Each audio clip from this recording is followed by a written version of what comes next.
What most interests me is the topic of battery life, which is probably what interests most people who have any kind of mobile device. And the interesting thing is, I bought my phone and thought, hey, well, I'm only getting 6 hours of battery life out of this thing. I should be able to get more than my last phone, which had a 3-year-old battery. So as it turns out, you have to optimize your usage. If iOS does this for you, this is a good thing. And hopefully it will then push all the other developers to do the same thing. And the key thing is these things coalescing of usage, which is basically, if you're an Android person, then you'll know the words partial wake lock and full wake lock. And wake clocks are the bane of my life, because if you have a program that sits there like Facebook, just wake clocks the CPU constantly. When you think your phone is off, most of the time it's on. You look at the battery usage, you'll see there's little blue pips. And being able to coordinate access to the CPU and coordinate the interrupts is a real big deal, because that is what's going to optimize battery life until the point where someone comes along with those one atom thick batteries with the supreme battery technology. We're going to be another 10 years away from that. So it's interesting to see Apple do it and lead from the front. How app developers are going to be able to capitalize on this, and whether they're just going to be provided something through the API or through the SDK, which is going to just do the hard work for them, is going to be interesting to see. The way that it was explained within the keynote is that app developers do nothing. It's done automatically in the OS. But your iPhone, and it's not done on a global basis. If I use Facebook more on my iPhone, then my iPhone will automatically grant Facebook more permissions to use itself in the background, which is good, because that's exactly what a phone OS should be doing. I think for too long we've kind of... Yeah, it'll be interesting to see if there's any waiting on that. And it kind of makes me wonder, actually, what's the whole point in push notifications? Because it's supposed to reduce the amount of CPU that an application is using to check. So it's less polling. That's the whole point of push. So either they've identified an inefficiency in their own push system, or they've gone, actually, it's better if we just track people's usage habits. Well, I think they already do track usage habits, and I think there possibly is some sort of weighting already into the amount of RAM that's possibly dedicated in the background. But I think APNS does save battery. A unified push notification service does. Right. That's just the way it works. We've seen it with Google's new Glass, that they use push rather than pull methods. And Apple have been doing it for years. They've always done push notifications from a central unified server to your device. It saves time, it saves a lot of battery life, but it limits other background activities, such as downloading a video in the background for a podcast app, or syncing an RSS feed in the background for Facebook to update your timeline and things like that. So when you open it, it's ready to go. And that's a better user interface, not necessarily a better developer approach, but it's easier for developers as well to... It's just better for the user in general, that when you open your Twitter app, it's ready. You're not waiting 2 minutes for it to sync all the latest tweets, which is probably going to happen when I'm on my phone now. The other point, John, I would say that I really do have to say I liked was the ability for it, how it handled the battery as far as doing the updates for the apps and everything, and also being really smart about, if you're in good cell phone coverage, to do things that are not so good. Basically, it's not going to try real hard. Just because that would be really dumb. I mean, I've been in situations, of course, everyone has. We get spotty cell phone coverage, and I wouldn't want it to try right at that time to force an update when it couldn't even talk to the tower. Which is very easy for that to happen. And I think parts where that's going to be useful is, say, for example, if you push email on your phone and you have, I do 10 accounts. If I've only got 1 bar of cell service, now is not a good time to sync emails. Yes. It's good to get notifications that there are emails. That should always happen. But it's not necessarily the time to sync all the images that are attached to those emails. If I walk 500 meters and I suddenly have full cell reception, now is the time to sync those emails. I switch to a Wi-Fi network. Now is the time to start syncing those emails and get everything ready. And do Apple. Now let me apply my reality distortion field disfielder, because there are some pretty good mail apps for Android and other mobile OSs which can do that kind of thing on that kind of granular level. Sorry. So it's nice to see it in the mainstream for everyone. But it's not just that. That's the differentiator between Apple and Android. I think if you're on the ball, you would already have these kind of things on Android. But the difference is you don't have to look for them; they're just there. The other thing you've got to remember, which is Apple cannibalizing the really good ideas from indie developers and then pushing them mainstream, which is fine. But the bonus about Apple is that, as with everything, that it's built into the OS, which means that there's hardware support behind it as well. And I love Apple, and people know that, but I love Android as well, and I develop on it, and it's good. But a lot of the stuff you can, yes, you can add those features to Android, but it's, as you say, it's your onus. You have to go and do it. So you're supporting it. Whereas if it's built into the OS, the phone knows that it should be doing it. And there's that better integration between everything that's running there, which is what Apple's always done. They control the hardware and the software. And that's why Apple is the way it is. And that's why people pay more for their products. But now we're talking about nice we're just talking about the fundamental difference between the two platforms now, aren't we? Because Android is for the person who wants to have it, that exact level of control. Yeah, which is, I think again, iOS which is 7, fine. It's iOS 7 probably why I chose you, it over an iOS phone. But there we go. Yeah, iOS 7 is giving you back a bit more of that control.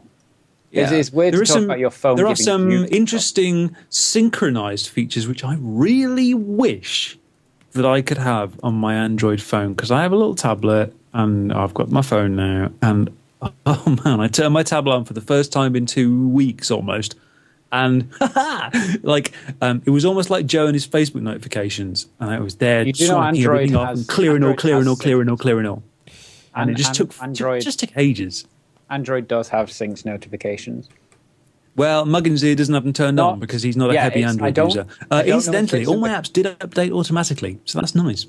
Yeah, it might be, and I think also it might be something that's like pure Android. I think it's something that carriers and the chain of Android, because of the way it is, it's something that can get taken out. So, okay. But I've seen a video about it, and it is there. Can we talk about the multitasking? Because there's a few requests for that. How have they managed to do true multitasking without draining the battery? I'm really fascinated. It's not true multitasking. Mm-hmm. It's true multitasking as perceived by the user, which is, again, that's fine. But it's not true multitasking. You'd have 5 minutes battery life. It'd be like using a Sega Game Gear all over again. It's weighted multitasking. So the apps that you're using the most, it is providing the most resources. You look like you're on like Hollywood or something with that amount of green screen behind you. Right. Really briefly, break from the coverage. This is really... This is where Joe actually is. That is a green on the chair. That's nice. That's my MacBook right now. Notes the tape. That's the desk. There's some green there too. So all that just to pull off an effect that's seemingly pretty simple. Right. But anyway, back to real. Where's your hand, Joe? Where's your hand gone? Oh, there it is. God, I do wish Steve Jobs would stop calling in. You had an express haircut earlier as well. I was very impressed. No, the true multitasking isn't true multitasking. It's true multitasking insofar as it's universal multitasking, which is what they probably should have called it. Yes, and I think. So basically, it's a step in the right direction of giving the phone more control and giving developers more control over multitasking. So basically, when I'm listening to my bang tunes going down the road, they should always play, right? Mm-hmm. Yeah, but at the same time now, when you open your Twitter app, because you use it 70 times a day, your feed is already waiting for you. So from a user experience point of view, iOS is now a lot faster. Yes. See, that's what they're doing, is that they're trying to improve it in ways without having to do major hardware upgrades. Because let's face it, once someone's bought an iPhone 5, you can't upgrade the hardware. Well, True. So they do it in the OS, they do it in software, which is one of the reasons that the iPhone, when it came out, that was one of the features. We don't have a physical keyboard, so we can make the keyboard look like whatever we want. Except they haven't. They totally have not ever done that. No, but they've got like emoji. You can have an emoji keyboard. You can have a numbers-only keyboard. You can have an email-only keyboard. It's up to the app developer on what you put on the keyboard. You see, so they have, just not as obvious as they want. Oh, thank you, Johan. Johan says, beautiful broadcast. Thank you. I said it to you, Joe, and I find that the new UI looks like someone's just put the invert mode on permanently. I think it's a lot more white-based, which isn't necessarily good. Well, do you know what interests me is battery life difference of a mostly white screen over a mostly darker screen. It's why I've turned most of my apps to black, because it can optimize the battery. Yeah. So it'd be interesting to see if they come up with theme options. Yes, or an option to be white on black or black on white. Because they've always had a pretty good focus on accessibility and usability, and especially if you need a high contrast screen, it's not beyond wit that they could provide a white on black experience. Yeah, and I think that I think it's going to be key, unless it changes throughout the day, of course. When you get to night, it goes to a black background. That would wind me up, that would. That would wind me up, but that'd be... Because I'm just thinking from the point of view, if I get a text at 3 in the morning and I want to check it, I just blinded myself. Just turn the screen brightness down. Yeah, but it's still white. It's hard to read. It's hard to explain. But well, then you need to start wearing sunglasses to bed. Shut up, right? Yes. I think that's probably a fairly minor complaint. It would be interesting to see if there was an app for that. I don't like the look of it. If in general, I just don't like the look of it. There's too much white. Too much white. Well, then, hey, you could always buy a Windows phone. It's on my leather. I have a Windows phone. Yeah, very good. I have I have every major OS with the exception of BlackBerry because that can go and suck balls. But although the new 10 is supposed to be the return to form.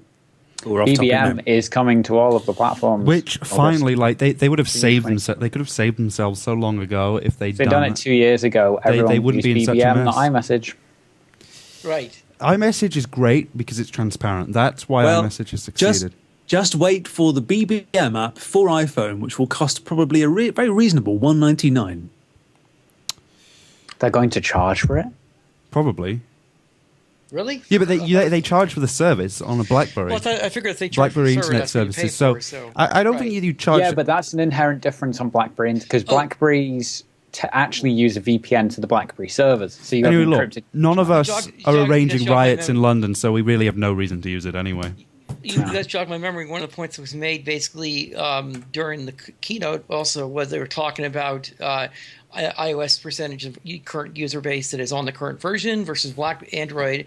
And one of the points I want to say person that does IT work, that supporting people when you have older versions of operating systems not using the same version makes it more difficult to do that. And therefore, again, one of the reasons why corporations are very happy with iOS devices, be iPads and iPhones, is because it's easier for them to do remote support on them. Say, oh, you go and tap here, and this is how you do it. And if you have various different, stratification the way Android is, it's not going to be as easy to know the end user exactly how to navigate them through on a remote call session. Say, oh, this is how you set your email up, and that kind of stuff. So that has to be that's going to be an important point to make, I'd say, anyways. So out there. So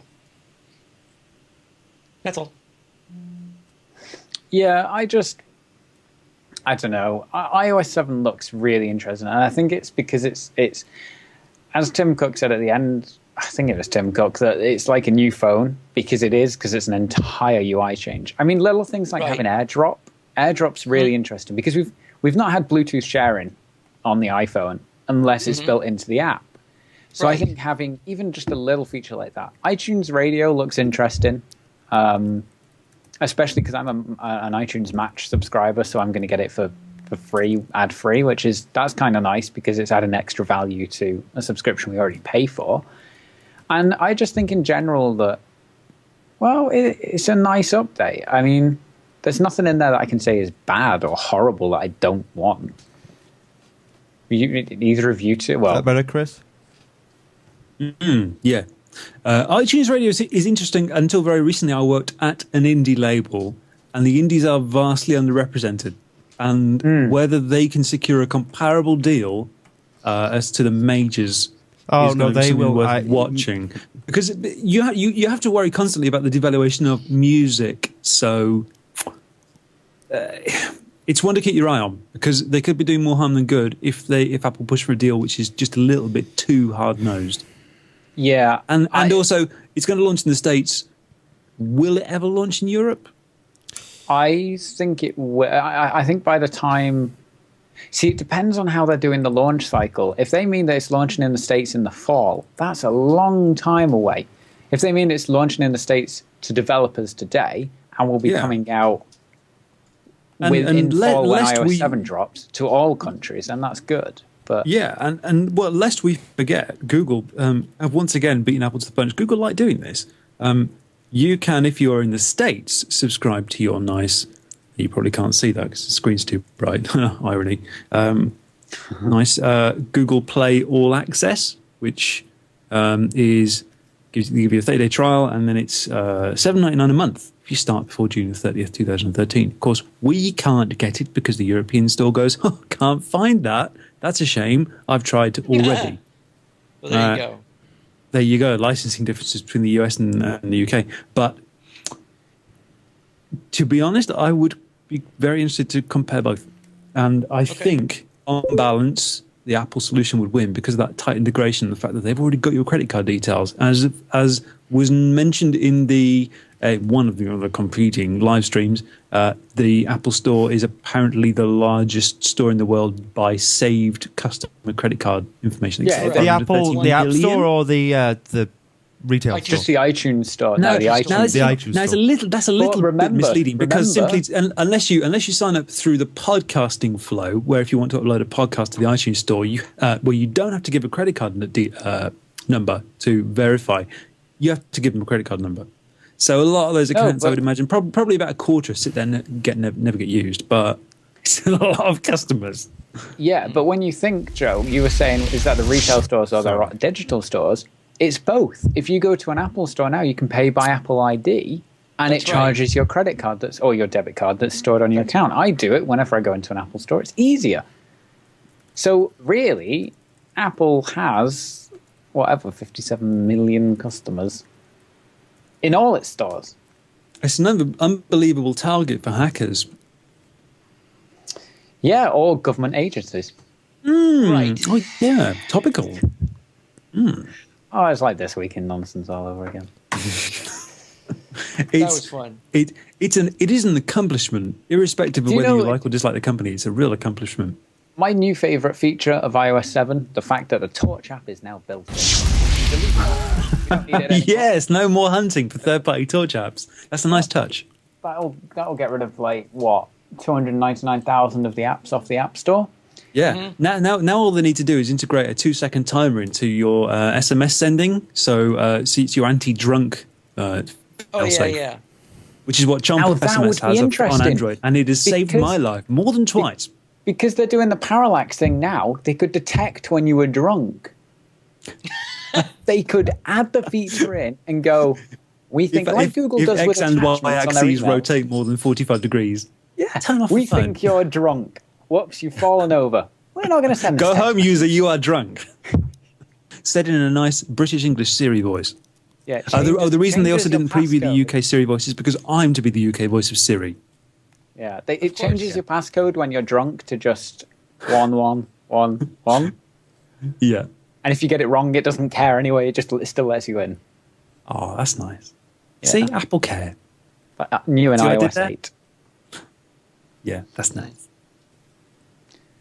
So let's look back over the new features of iOS 7. Luckily, someone else has already written it up for me. Yes, exactly. God love journalists. So Control Center we've spoken about. AirDrop we've spoken about. Safari. Now, Safari's interesting. The UI overhauling, that is really nice and brings me back from Chrome. Absolutely. I'm more interested in what's under the hood with Safari. They can put a pretty front on it. But what can it do render-wise? They've improved it. And Safari, unfortunately, is always going to be the fastest web browser because they don't allow for custom JavaScript engines within apps within the App Store. So unless you like Opera and you do server-side rendering and then send it through to the phone, I still use Opera. I used to until I realized they rendered stuff on servers. Which is also the reason why I won't use BlackBerry. Page 1 of 2. Let's go to page 2. So you can hide Apple apps, apparently. I don't know. Smashing. Also, I'd be interested to see if the stock browser has this.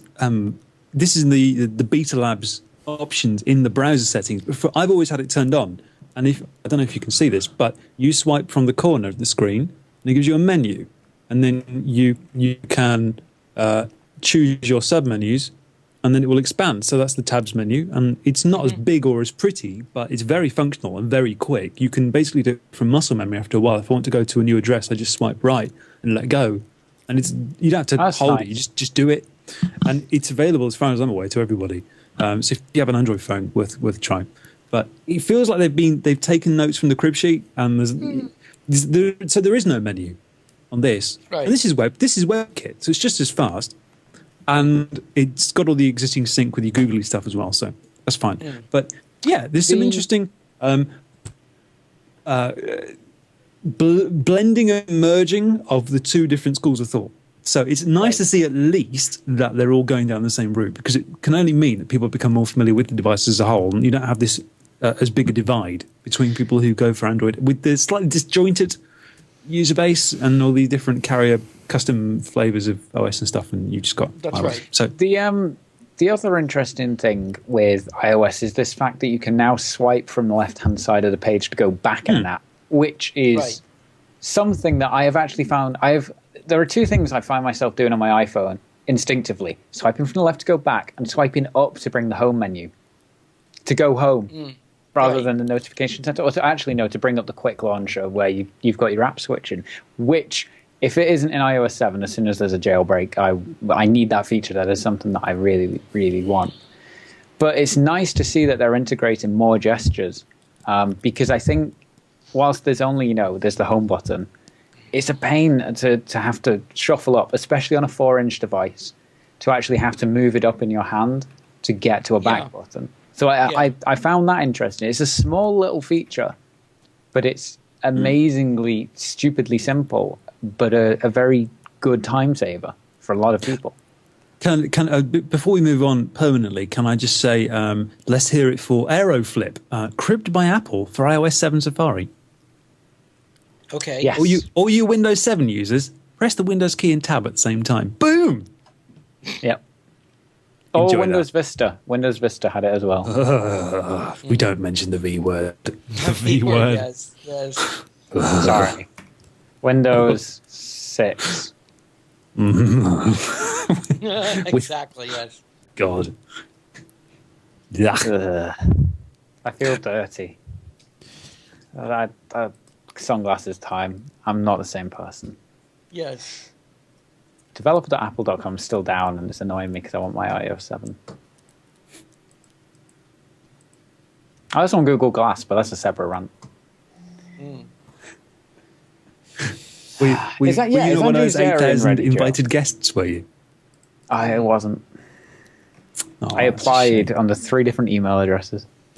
What I'll be interested to see is if, with all this clever, fancy auto prioritization of CPU access for apps, That's on the really multitasking feature, is whether you as the user can alter the balance. If you yes, ever 'cause you used just use an old app machines more like than the other. like the old Spectrums or Acorns and stuff, you could actually just drag the bars for resource allocation. So that'd be a nice feature. Okay. You just use the app more, don't you? I can't wait to see what the battery life is like on my I bet there's an increase. yeah. I found it so cool, like how as soon as you dragged a window over it, it would just like completely cut out the CPU usage. Like But I wonder how much that's going to impact some applications. Yeah, I'm sure you'll be able to turn it off if your app requires to always be running or something. From a developer point of view, yes. But then you get to the point of, is that a good thing that developers can turn it off? Yeah, of course it is. Because like if I'm developing my, say... If you were, say, making a video switcher, No, you want it to always be Video rendered. switcher. Why would you want to run a video switcher on, No, a but Mac? it'll affect CPU. I bet you it affects CPU. No, but let's say if I was in theory writing, say... Sorry, GPU, not as well. my audio recording application, so everyone can do podcasts and they can record their podcasts, etc. I don't want, as soon as they like click over to Skype, to dial their co-host up to like destroy their podcast. So it's going to be you'll be able to turn it off, and also remember it would break stuff like Final Cut Pro's background rendering. So don't worry, there'll be overrides for this, I can assure you.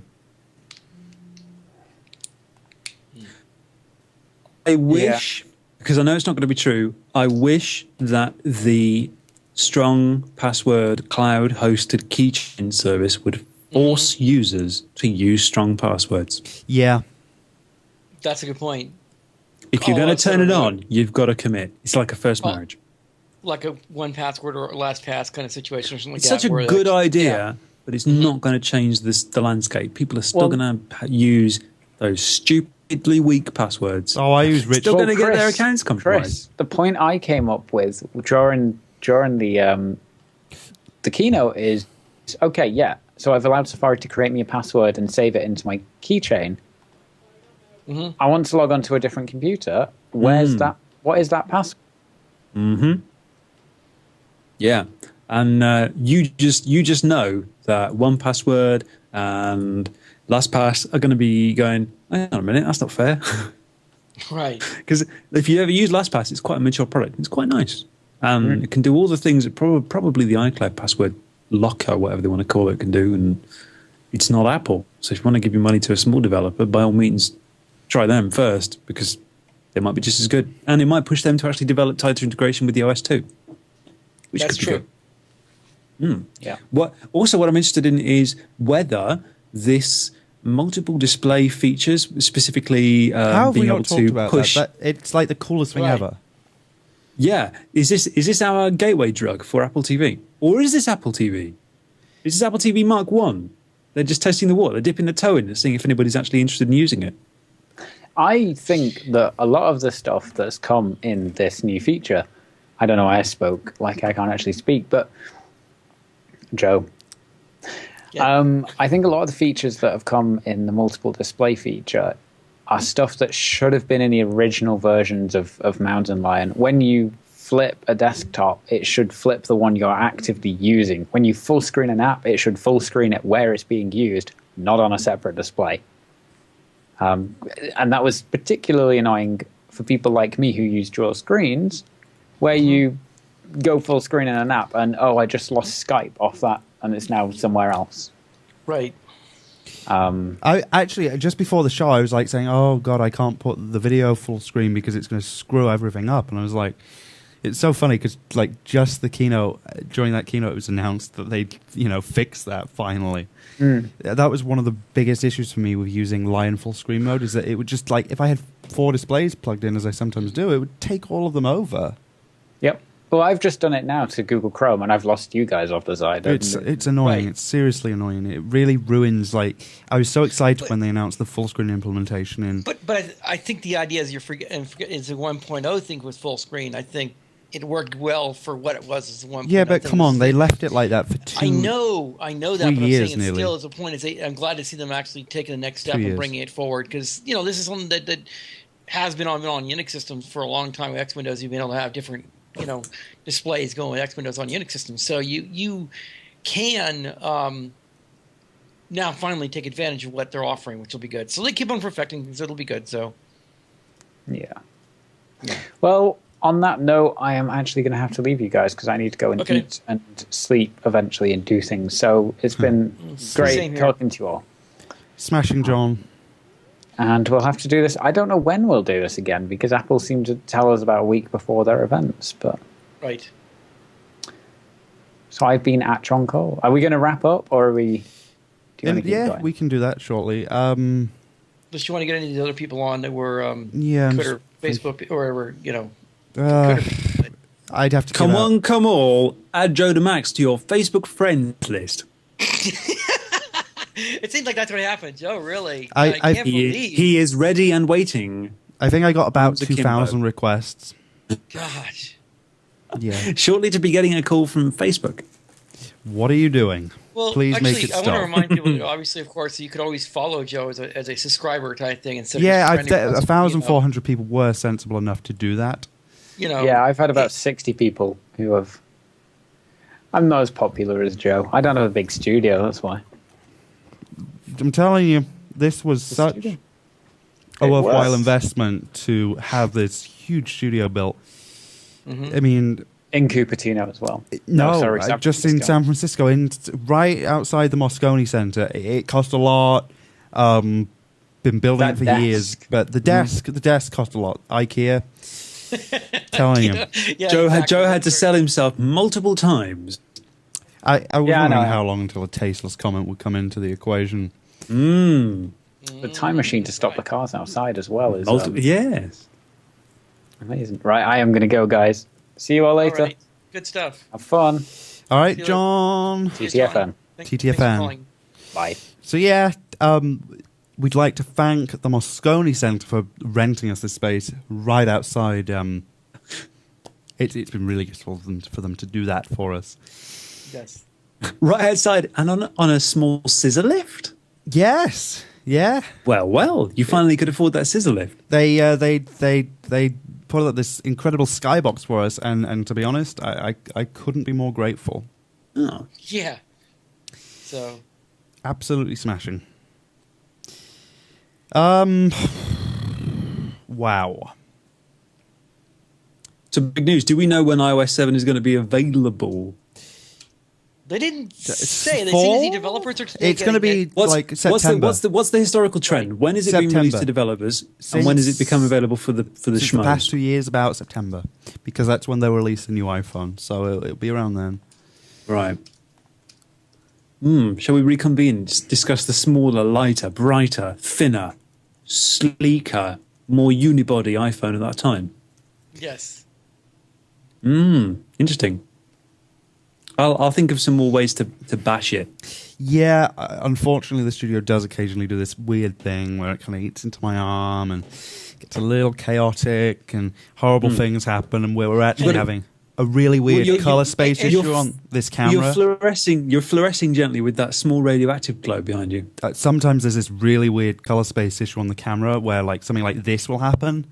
I'm getting it worked on. It's under. We're trying to get it fixed. So. It's a radioactive thing, isn't it, Joe? Something going on over there, in England. So. Yeah. I also, again, I want to re-thank people who are tweeting and thanking New Tech Inc. at New Tech Inc. Because, again, really want to appreciate them providing us the hardware to make all this stuff possible. So, again, just thank you guys for Actually, that. I do actually have a fine sample of some New Tech hardware right under this desk. And whilst Joe preps himself, don't forget, if you randomly tweet at Joe DeMax, one lucky winner will get a pack of hobnobs. Yep. Hobnobs, yes. Yep. Hobnobs, the finest British cuisine. Oh, and here you go. You'll get a kick out of this. This is how I've been switching the show. TriCaster control surface. It's beautiful. We love it a lot. Everyone likes a nice T-bar. Yes. Hey, is your phone alive? No, it's like hard locked up and it's really warm. Congratulations to the several thousand people who have successfully killed Joe DeMax's social life for the next 2 hours as he fixes his phone. That's great. So yeah, we seriously. Oh, hey, is that a giveaway? No. Oh, I don't think so. I'd also like to remind people also that there's also one podcast, other one that I like to listen to once when I get a chance. It's at Dirty Boxer Show. Check that out if you can. Fun show. Lee Brown is the host on that show. He's a great guy, so just want to give him a shout out there. So there you go. He's at least a little bit amusing from time to time. Yes, funny guy. So it's a bit hit and miss though. Yes. Yeah, and everyone don't forget to follow LTK, because when there are juicy keynotes, we get the juicy live streams. Yes. From right behind there. That's the cable is just actually running straight inside. We did have to drill a hole in one of the windows, but it's all right. It's all right. Yes. We'll have it replaced. Oh, by the way, would you like to thank anyone? I can't do it. No. So, Chris. No. Oh, okay. I would like to thank you. There we go. For being on our show. It's been a real pleasure to bring you on. It's been a real I'm sorry. It's been something to be here. Where can people find you and stalk you? They can find me all over the place. It's probably best if you send me abuse to at Christopher W or gplus.2/Christopher Woods is probably good. I'd like to thank WordPress for clothing me today. What? WordPress. They Really? banned you or something? Clothing. He said clothing. Clothed me, swaddled me in cotton. Oh, God, I thought they closed your account. What? That would be terrifying. That would be terrifying. Well, no, I don't bank with WordPress. Not yet. Let's see what we got here. So now we've cleared that up. Moving on. Brian? Again, I'd like to thank Apple for having a wonderful store down in Cupertino where I was able to pick up this wonderful hat. Oh, for God's and sake. a wonderful shirt, basically. And hey, Germans, don't worry, your new store's coming soon. That's right, anyways. And apparently iOS 7, there's a thing right here from Cultimac that says that we're looking at will be available on the iPhone 4, 4S, and 5, iPod Touch 16 gig, and Touch 32 gigs 4 gig model. And iPod. Is he really trying to do an ad read for Apple? No. This is incredible. I just want to let everyone know that's what that's. He's after another one of those baseball caps, isn't he? Flipping heck. Yes. Apple, thank you. Anyways, thank everyone for watching our stream. It was really a lot of fun. Really, we had a lot of fun times. I'm sorry for some people got upset of us talking over the feed, but it's sort of how we do our coverage. And the saying goes, we that's how we do it. So that's how we roll, but viewers. Friends. Yes. And incidentally, if you are watching and you are an indie developer, then hit Joe up, and I'm sure that we'll get you on next time. Yes, actually, that's something we haven't done in a while, and I'd really, really, really, really probably like to make sure that might happen. Because if you're looking for some exposure for your apps or your new products, then hit Joe up too. Also, we've had some good success with that in the past. I'm not supposed to say this, but if you wire $10 to John Coles, he will say good things about your app. Yes, John will say anything for $10. He'll do anything for $10. But we're not supposed to say that. No. He will do anything for $10. He will. So, that's about Joe it. will do anything for $12.50. Yeah. He's a classier kind of host. And on that bombshell. Bombshell, yes. Very Top Gear-esque. Copyright. Oh... We done, Joe? I think it's a little emotional, but we have to wrap up now. Yeah. Yes. And if you want to read or find out more, then go to apple.com/iOS/iOS 7 and fill your eyes with delightful wonders. TTFN. How do we close out this? I think the explosion. Bye-bye, Internet. Bye-bye. That does it, Joe. All right, bye. Bye, kids. Love you all. Bye, guys. At Jonah Max on Twitter. Bye. Hey, how soon do you think it's going to be until someone thinks that someone's new Mac Pro is a bin? Oh, no. That's not even funny.